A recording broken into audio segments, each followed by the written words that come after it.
Good afternoon, everybody. Welcome to today's webinar on the data management tool. My name is Matt, a relatively new voice for you all, hopefully a welcome one. If you could do me a favor and leave me some feedback at the end of the session and help me improve my sessions moving forward, or even just tell me what you liked, and I'll continue to do that moving forward for you as well. Now, as well as my voice today, you're going to be joined by the brain that is Michael. You'll all know Michael. He's going to be there to answer all your questions, so please fire them in. Don't be shy, ask as many as you possibly can.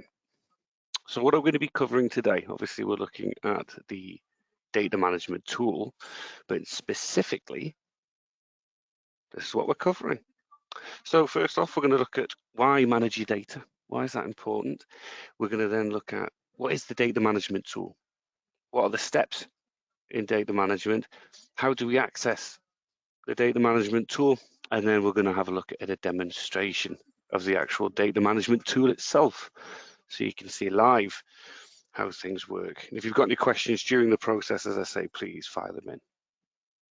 Now, housekeeping rules. If you've been here before, you'll know the rules. If not, here they are. You're automatically muted, so don't worry. If you need a cough or sneeze or ask for a cup of tea, I'm not going to hear you whatsoever. So don't worry, you can sing along to your heart's content. The message icon is going to be there for you, though, to submit any questions to Michael. Again, ask as many as you can. If we can't answer the questions during the webinar today, I'll pick them up after and get in touch with you afterwards with any answers or resources I can point you the direction of. Speaking of the length of the webinar, it was scheduled for 45 minutes. It's not actually going to take that long, so you're going to get some time back. It's probably going to be around about half an hour, depending on how many questions we have coming in, obviously. Now, there is a handout which is preloaded. Download that now. If you click that button, there's two versions. There's a black and white printer friendly one and the full color one. If you download it now, it's done. You can download it throughout the webinar though at any point. But my opinion is if you do it now, you don't have to worry about it later on. In the follow-up email, we'll be sending you the full webinar recording anyway. So you can watch it at your leisure if you want to watch it again. Happy days. So without further ado, let's move on to why you want to manage your data. Now, managing your data is a completely optional process. It's up to you to do this if you want to do it. Why I think you should do it is keep your data up to date. Essentially, you're not searching through pages and pages of information to find that relevant detail that you might be looking for. So it keeps your data relevant to what you want to do at the same time in a time period that you want to keep, maybe for audit purposes, 5, 7, 10 years, it's up to you. Potentially, by managing your data correctly, it speeds up your searches and your accounts. It also speeds up reports being processed as well. If you imagine Sage as a librarian, okay, your company is the library and all your data is the books.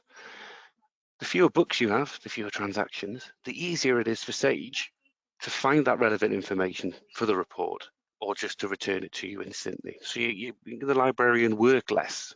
So it kind of makes sense that it would potentially speed up your searches, but there are other factors that can affect the speed of your searches, i.e. the hardware that you're using, the computers, the PCs and laptops and what have you. So that's why I use the word potentially, but from a data perspective, it will help.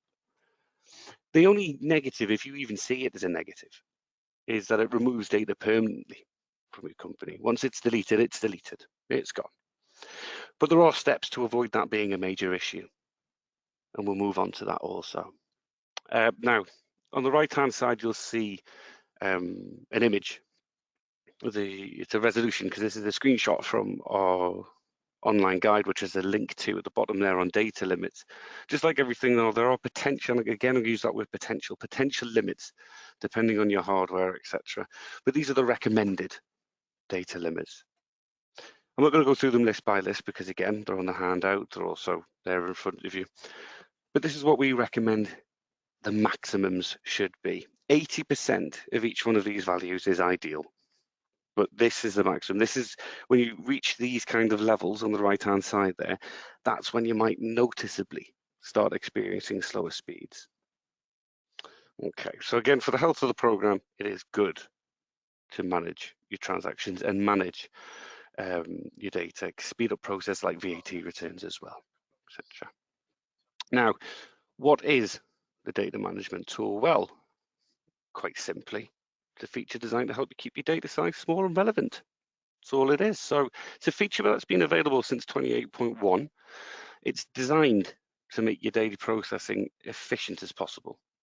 Now, it tells you when your data volumes are approaching recommended levels, as we saw on the previous slide there, and it helps you safely and confidently remove customer and supplier records, audit trail transactions, and customer invoices. It guides you through the process like a wizard, essentially.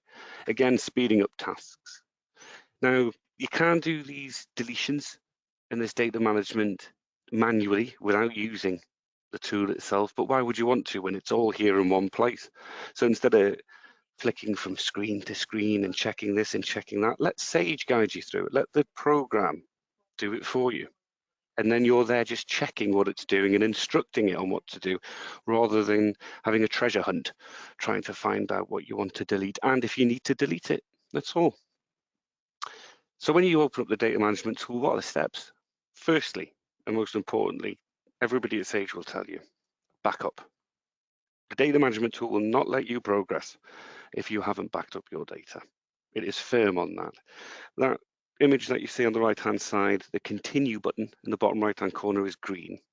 The demonstration I'm going to show you, because I haven't backed up my data, that's going to be grayed out. It will not let you past. So the first step is always back up your data.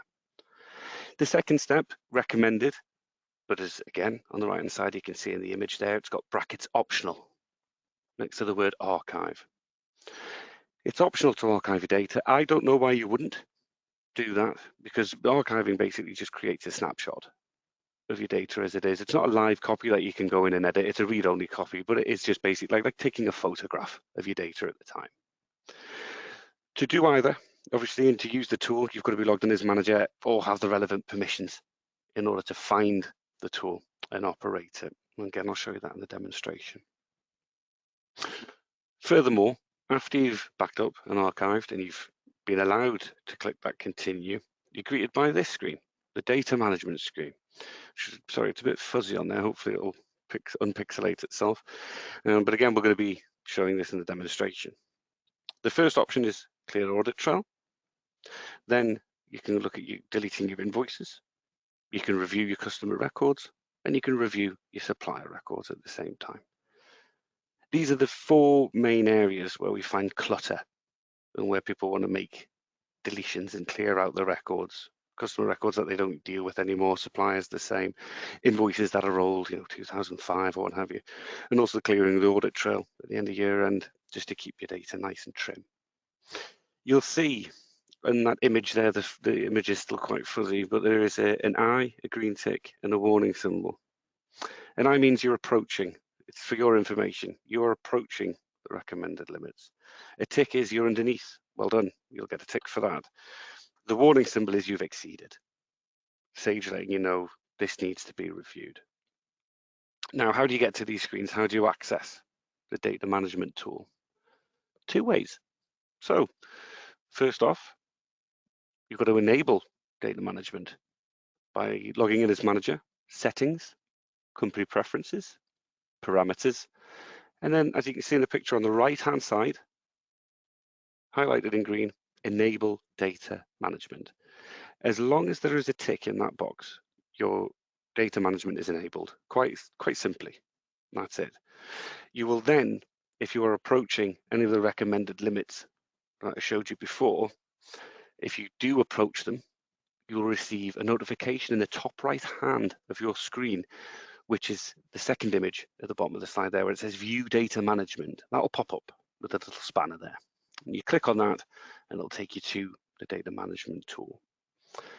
If, like me, you just like to check on these things and you want to have a bit of a look, once you've enabled your data management, you can access it manually. And that is by clicking on Tools, Period End, Data Management. That's where it's hidden within the period end section, because it's basically managing your records, and a lot of people do that near the period ends. So logged in as manager again, or with the relevant permissions, that is where you would go. Without further ado, I'm going to demonstrate this for you now also. So what I'm going to do is bring up my screen here. Hopefully you can see my Sage 50 that's just appeared. There we are. So if you're going to manually do everything, it would be file, backup, file, tools, period end, archive company, and you'd have to go through each screen manually. In this instance, you just go tools, period end, data management. And that loads up the screen that we looked at before. You get the welcome screen, tells you exactly what you're going to be doing. Also, Sage will also tell you keep regular backups of your data. Always, with a backup, before you do any process, VAT return, especially when you're deleting documents, if you're not happy with how it's gone, how it looks, deleted the wrong thing or you've deleted too much, it's a lot easier for you to restore back to the backup that you took before this process than it is to manually reprocess or unpick potentially what's been done. So always take a backup before you do anything. Sage will prompt you to do it, so always do it. So we click continue. And as you can see here, backup.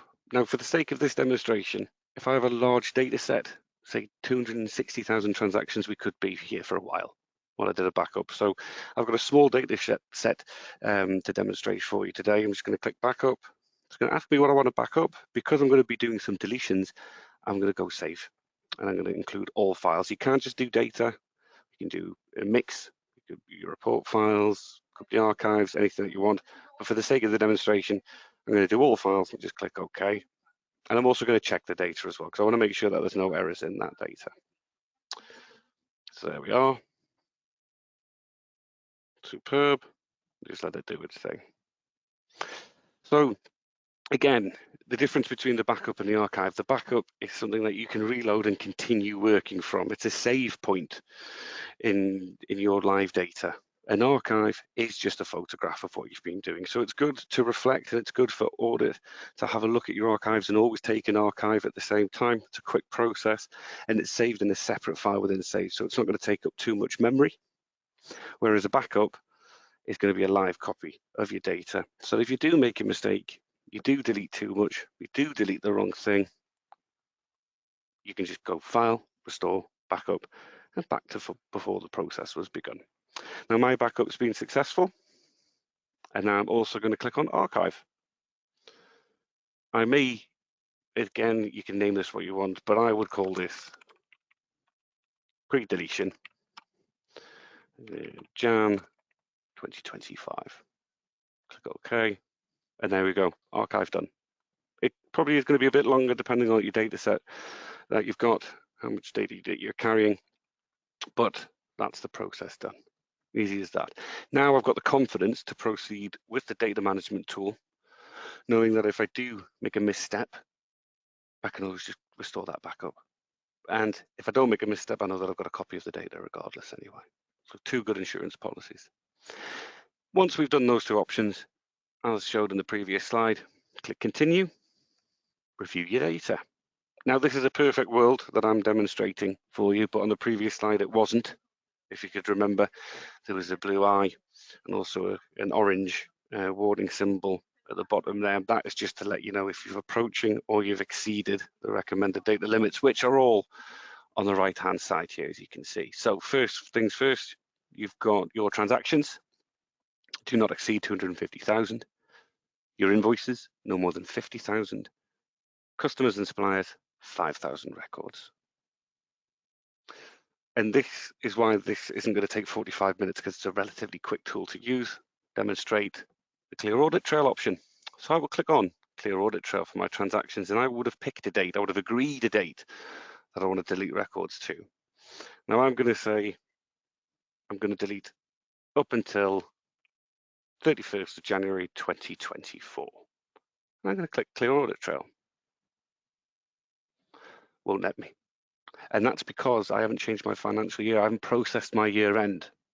It's not that Sage doesn't want to help me delete them. It's that saying, hang on a minute, we're not going to delete records that haven't been reconciled, that haven't been filed away and dealt with.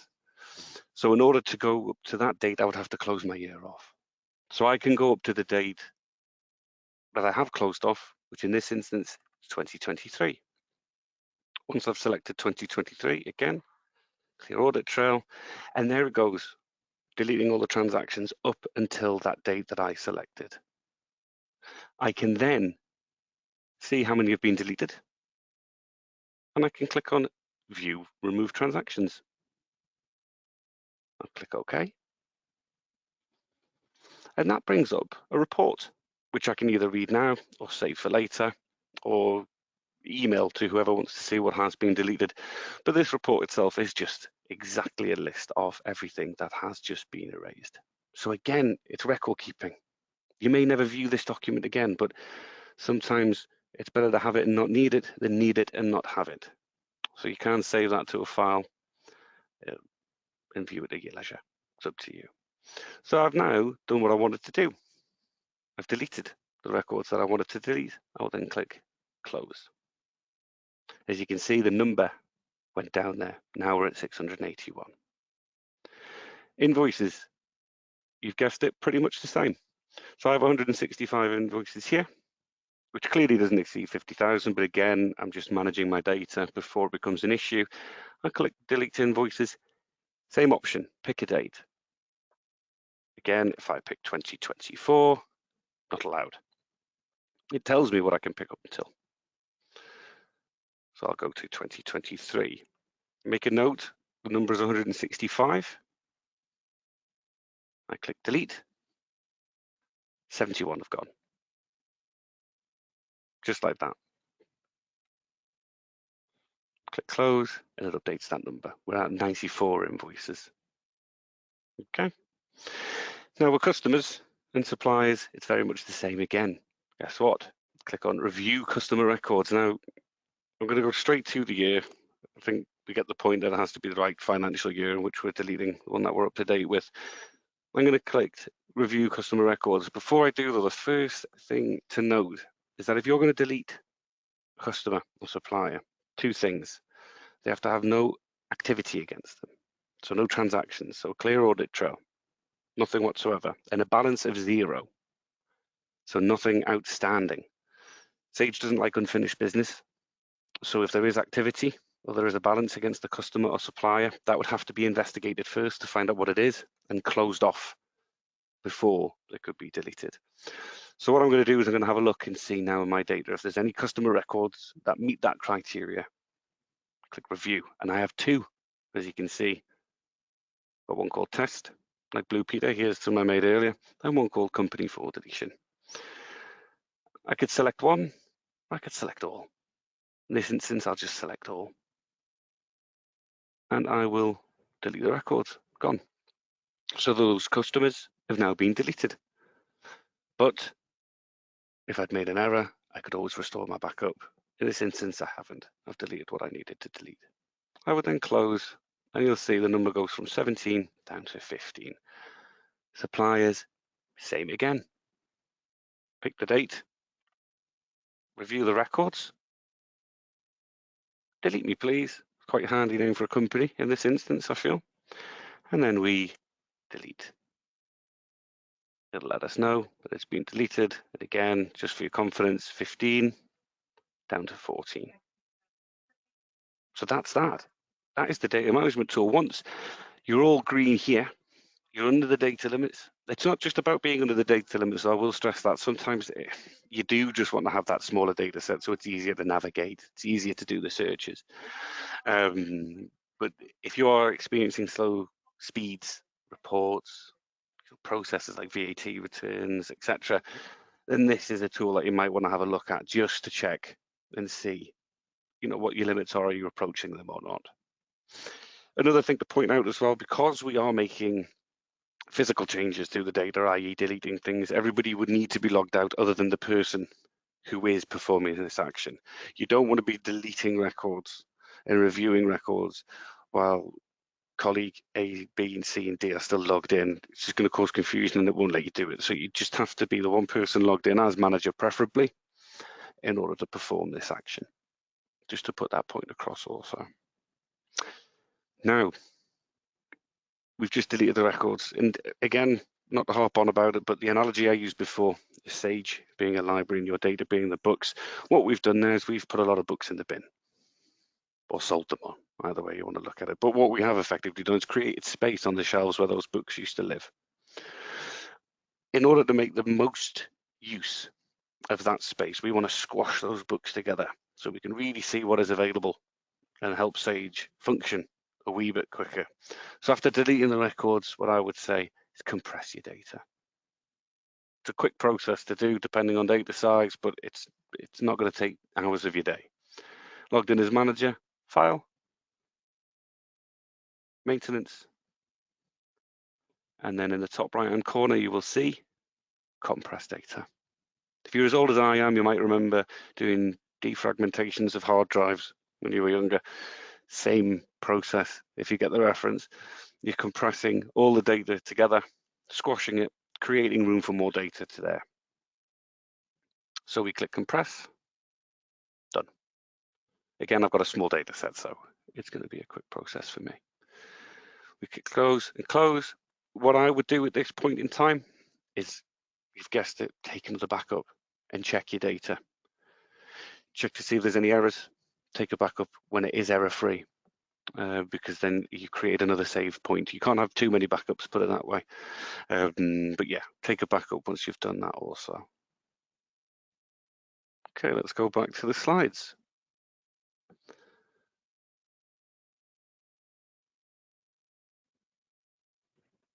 Hopefully you can see that in front. And that is what we've just done. We have compressed the data. So after deleting your records, compress the data to reduce the size. Always ensure that you've got an error-free backup prior to running the routine. And the option is in File, Maintenance, top right-hand corner, Compress Data.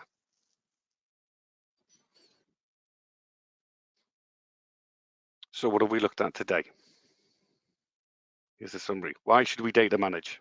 Hopefully I got that point across. Speed up the program potentially.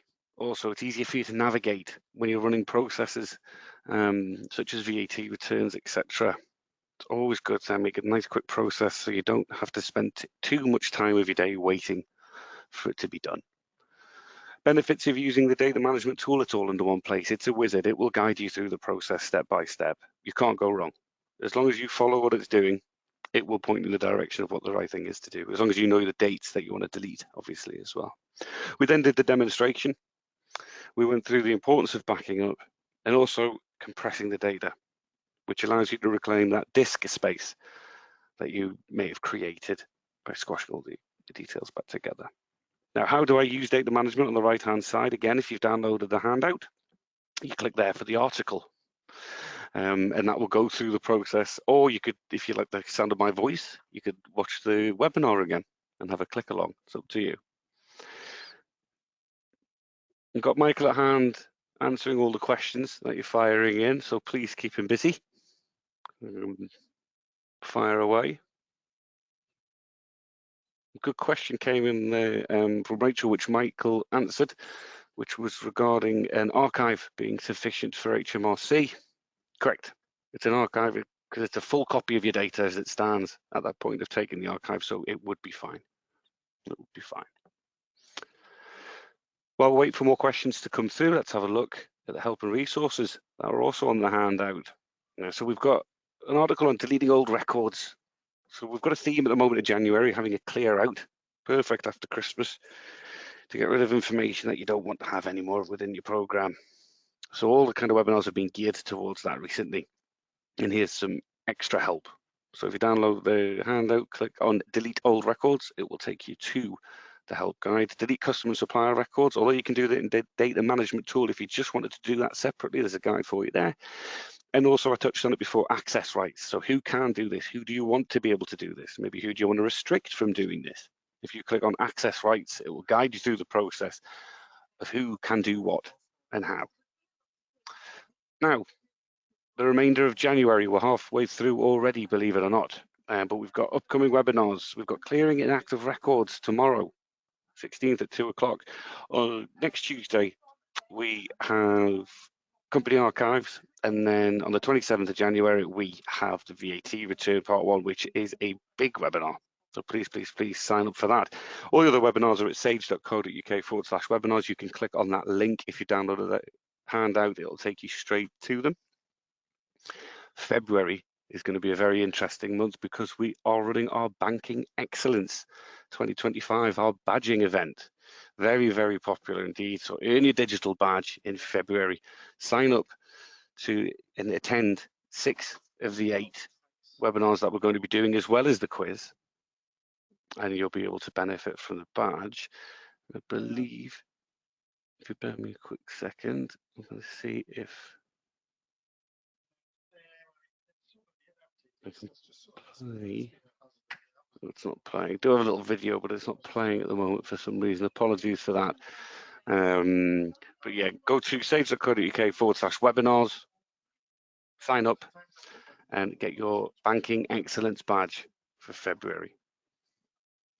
Other than that, we've got free learning content in the Sage University, as always, little bite-sized video guides, help you learn all about Sage 50 and what it can do, from novice up to intermediate levels of information on there. It's perfect, just have a browse through.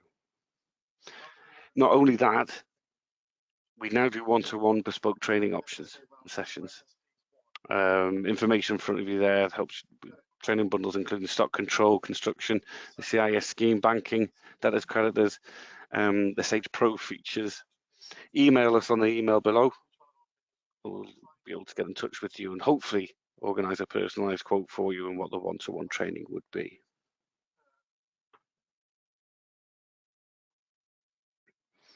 Superb. So I think Michael's just picked up the final question there. But now's the time to get your questions in. You are going to get around about 18 minutes back every day, so a nice cup of tea would be in order. Just wait for Michael to answer that. And while he is answering that question, just a reminder, on the way out the door, there is going to be a survey. If you could fill that in for me, that would be so much appreciated. Just to let us know what you've enjoyed about today, or maybe things that you want to have a look at in the future.